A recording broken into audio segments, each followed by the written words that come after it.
El final de la Guerra Civil. El final de la guerra se caracteriza por tres fases. Primero, la caída de Cataluña. Segundo, la sublevación de Negrín. Y por último, el desenlace de la guerra. La caída de Cataluña. La primera fase que dio pie a la finalización de la Guerra Civil Española comienza en 1938, cuando el general Franco inicia una ofensiva contra Cataluña. Los encargados de esta ofensiva fueron los militares Yagüe, Moscardó y Muñoz García. Cataluña, que en ese momento era una zona republicana, dejó de recibir armamento, materiales soviéticos, etc. Estos solamente aguantaron una semana el ataque de los bandos franquistas, hasta que se derrumbó Seró, lo que provocó un caos y revuelo general. Esto facilitó la ocupación de Cataluña. El no tener material de guerra, el constante bombardeo de la ciudad por aviones y buques italianos, facilitó la caída de la ciudad. En enero del siguiente año, las tropas entraron en Tarragona y Yagüe entró en Barcelona, que cayó poco después.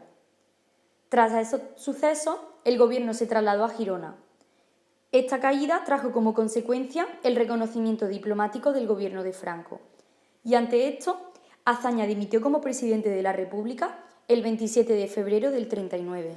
La sublevación contra Negrín. Los días después de la ocupación de Cataluña, el gobierno de la República, más los de Cataluña, más los del País Vasco, habrían cruzado ya la frontera. Negrín, que se encontraba en Francia, regresó poco después y, respaldado por los comunistas, trató de mantener la resistencia en la zona centro hasta que estallase la guerra en Europa.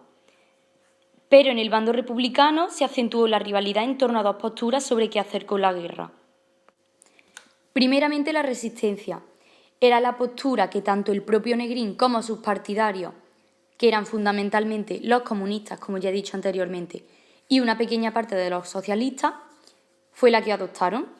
Estos seguían confiando en que el estallido de la guerra europea favorecería a la República, o al menos que lograrían unas condiciones honrosas para la paz. Y por otro lado, la rendición.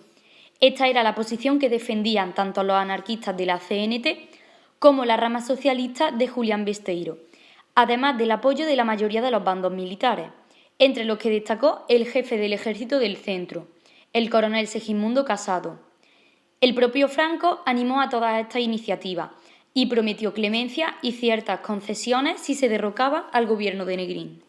Finalmente, el 5 de marzo de 1939, encabezado por el coronel Segismundo Casado, se llevó a cabo un golpe de Estado, con la colaboración de las redes de espionaje franquistas y la Quinta Columna de Madrid, además del apoyo de Juan Besteiro, el líder de la UGT, y José Miaja.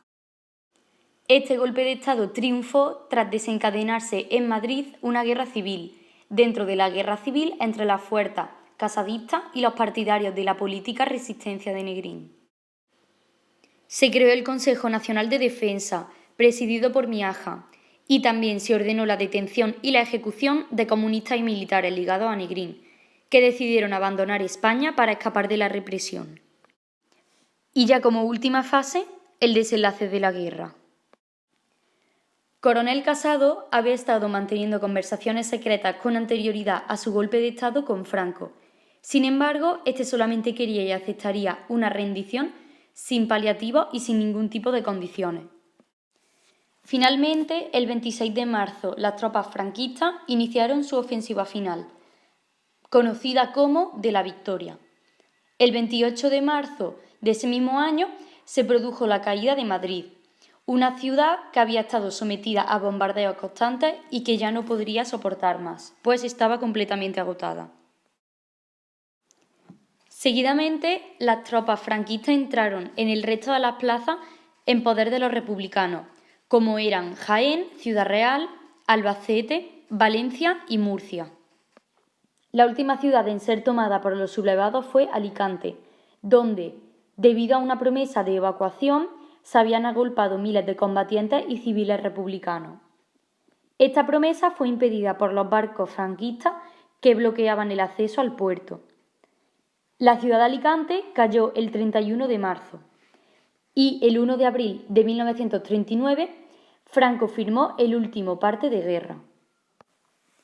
Tras el fracaso del golpe de Estado sucedido en julio del 36, los sublevados parecían que no iban a tener suerte. Sin embargo, no fue así, pues fueron capaces de lograr una victoria 3 años después. El gobierno conservaba las principales ciudades, unidades militares y regiones industriales, además de contar con el reconocimiento de la mayoría de la comunidad internacional. Para entender esta victoria debemos basarnos en 3 causas. Primero, la evolución del contexto internacional. Tanto la postura de la democracia junto con la creación del Comité de No Intervención sirvieron para obtener el apoyo de Italia y Alemania al bando franquista. Esto fue más eficaz y constante que la ayuda enviada desde la Unión Soviética al bando republicano. La segunda causa fue la ventaja franquista en el plano militar. Cierto era que la República conseguía tener altos mandos leales, que tenían mayor prestigio y formación que los sublevados. Sin embargo, el gobierno padeció de mandos intermedios, que en definitiva eran quienes tomaban las decisiones en el frente. Y por último, la falta de coordinación en el bando republicano.